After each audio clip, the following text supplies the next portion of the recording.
जी बिस्मिल्लाहिर्रहमानिर्रहीम। अस्सलाम वालेकुम स्टूडेंट्स, मेरा नाम हैदर अली डोगर। सेकेंडरी क्लास जो सब्जेक्ट है कैलकुलस एंड एनालिटिक ज्योमेट्री, इसमें हमने चैप्टर नंबर 4 की लेक्चर सीरीज स्टार्ट की हुई है, इंट्रोडक्शन टू एनालिटिक ज्योमेट्री। इसमें हम अपनी एक्सरसाइज 4.3 सॉल्व कर रहे हैं। 4.3 के हमने जो क्वेश्चन सॉल्व कर लिए थे, हम उससे नेक्स्ट वाइज क्वेश्चन सॉल्व करेंगे। जो हमने क्वेश्चन है हमारा एक्सरसाइज है 4.3, क्वेश्चन है 22। क्वेश्चन नंबर 22 देखते हैं। क्वेश्चन नंबर 22 में है, in each of the following check whether the two lines are parallel, perpendicular, neither parallel nor perpendicular. और ये क्वेश्चन हमें ये क्वेश्चन गिवन है, हमें दो इक्वेशंस दे दी गई हैं और हमें ये कहा गया है कि चेक करें ये जो दोनों लाइंस हैं, जो दो लाइंस की इक्वेशन हमें दी गई हैं, ये पैरेलल है, परपेंडिकुलर है या पैरेलल और परपेंडिकुलर नहीं है, इनमें से कोई भी कंडीशन सेटिस्फाई नहीं करती। इसके लिए हमने अपने पहले लेक्चर में पढ़ा था कि परपेंडिकुलर की या पैरेलल की कंडीशन क्या होती है। पैरेलल की कंडीशन में हमने कहा था कि अगर दोनों स्लोप्स आपस में इक्वल हों तो वो पैरेलल होती हैं। इसी तरह हमने परपेंडिकुलर का कहा था कि अगर m1 इक्वल्स टू -1/m2 हो तो वो आपस में परपेंडिकुलर होंगी। अब हम इसको देखते हैं कि क्या ये इसमें से कोई कंडीशन सेटिस्फाई करती हैं या नहीं करती। इसका सोल्यूशन स्टार्ट करते हैं हम। ए पार्ट हम सॉल्व कर रहे हैं। इक्वेशन है 2x plus y minus 3 is equals to 0 और सेकंड इक्वेशन है 4x plus 2y plus 5 is equals to 0। इनको चेक करने के लिए अभी भी हमने डिस्कस कर लिया कि हमने करना क्या होगा। हमें इनकी स्लोप फाइंड आउट करनी है। स्लोप फाइंड करने के बाद हम डिसाइड करेंगे कि ये आपस में पैरेलल हैं, परपेंडिकुलर हैं या इनमें कोई भी कंडीशन सेटिस्फाई नहीं होती। जी, इसकी स्लोप फाइंड आउट करते हैं। Slope of line 1 equals to m1 होगी, वो आ जाएगी -2/1। इसके स्लोप का फार्मूला अप्लाई करेंगे, आपके पास से आंसर आ जाएगा। नेक्स्ट है स्लोप ऑफ लाइन 2 m2, वो आप फाइंड आउट करेंगे। स्लोप का फार्मूला आप लोगों को पता है, उसमें वैल्यूज पुट करेंगे, आपका आंसर आ जाएगा -2। देखिए दोनों की स्लोप का आंसर -2 एंड -2। लाइन 1 की स्लोप भी -2 आ रही है और सेकंड लाइन की स्लोप भी -2 आ रही है। Slope m1 equals to m2, therefore given lines are parallel। देखें जी, पहले हमने जो इक्वेशन दी जाएगी उनकी स्लोप फाइंड आउट करनी है। लाइन 1 की स्लोप और लाइन 2 की स्लोप, दोनों स्लोप्स अगर इक्वल हैं तो वो पैरेलल होती हैं। ये हमने स्टार्टिंग में डिस्कस किया। हमने इनकी स्लोप फाइंड आउट कर ली, दोनों लाइंस की स्लोप इक्वल थी तो हमने कहा कि ये जो लाइंस हैं वो क्या होंगी, आपस में पैरेलल होंगी।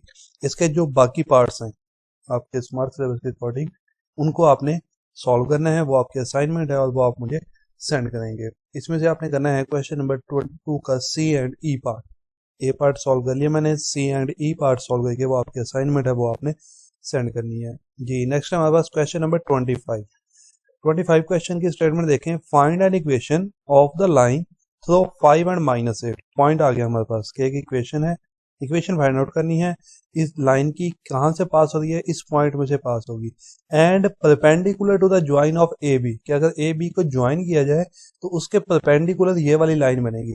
ये जो पॉइंट दिया गया है ये परपेंडिकुलर लाइन का दिया गया है। इसी टाइप का हमने परपेंडिकुलर से रिलेटेड एक क्वेश्चन लास्ट लेक्चर में भी किया था। जी, इसको देखते हैं हम। इसका सोल्यूशन स्टार्ट करते हैं हम। Points on given line, given line पे जो हमें पॉइंट्स दिए गए हैं वो दिए गए हैं -15, -8, 10 एंड 7। इनको यूज करके हम स्लोप फाइंड आउट करते हैं। गौर कीजिएगा, slope of given line, given line की स्लोप फाइंड आउट कर रहे हैं। पहले हमने स्लोप का फार्मूला अप्लाई कर दिया, वो आ गई 3/5। बट यहाँ पे एक वर्ड यूज किया उन्होंने, perpendicular to the line. Perpendicular to the line, perpendicular है तो जो हमें चाहिए वो इसके परपेंडिकुलर है। इसलिए हम क्या करेंगे, परपेंडिकुलर की कंडीशन के लिए हमने पीछे भी क्वेश्चन किया था। स्लोप ऑफ रिक्वायर्ड लाइन हमें कौन सी चाहिए, हमें चाहिए इसकी डिवाइडिंग के बाद, वो आ जाएगा -5/3। परपेंडिकुलर है तो हम उसको -1 से डिवाइड करते हैं तो जो हमें रिक्वायर्ड होती है वो वाली स्लोप आ जाएगी। नेक्स्ट है हमारे पास ये स्लोप आ गई। Point on the required line, point है हमारे पास 5 एंड -8। अब पॉइंट भी गिवन है और हमारे पास स्लोप भी गिवन है। हम नेक्स्ट कहते हैं जी, equation of required line through point P 5 and -8 is. इस पॉइंट में से स्लोप जो इक्वेशन होगी, इक्वेशन ऑफ स्ट्रेट लाइन, वो फाइंड आउट करनी है। अब देखिए, हमने इक्वेशन ऑफ स्ट्रेट लाइन का जब टॉपिक डिस्कस किया था तो उसमें हमने कुछ टाइप्स को भी साथ डिस्कस किया था। इसका लेक्चर है हमारा complete equation of straight line पे, उसमें हमने उसकी टाइप्स के बारे में ही डिस्कस किया हुआ है। अगर हमें पॉइंट और स्लोप गिवन हो तो हम उसके लिए जो फार्मूला यूज करते हैं वो हमारे पास पॉइंट स्लोप फार्मूला होता है। उसे हम कहते हैं कि y plus y1 equals to m into x plus x1। उसमें हमने y minus y1 equals to m into x minus x1, उसमें हमने वैल्यूज पुट कर दी। y1 की वैल्यू -8 थी तो वो पॉजिटिव 8 हो जाएगी, और x1 की वैल्यू 5 थी, हमने वो वैल्यू कर दी। इसको जब सिंप्लीफाई करते हैं तो ये आ जाएगा 3y plus 24 equals to -5x plus 25। Next हमारे पास 5x, इसको सिंप्लीफाई कर लिया, प्लस 3y प्लस 24 माइनस 25।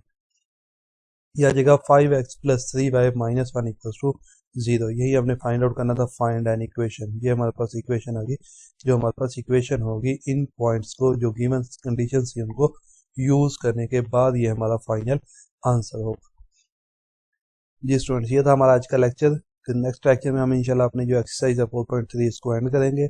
इस लेक्चर में आपकी जो असाइनमेंट है वो आप सॉल्व करके मुझे सेंड करेंगे। ओके, अल्लाह हाफिज़।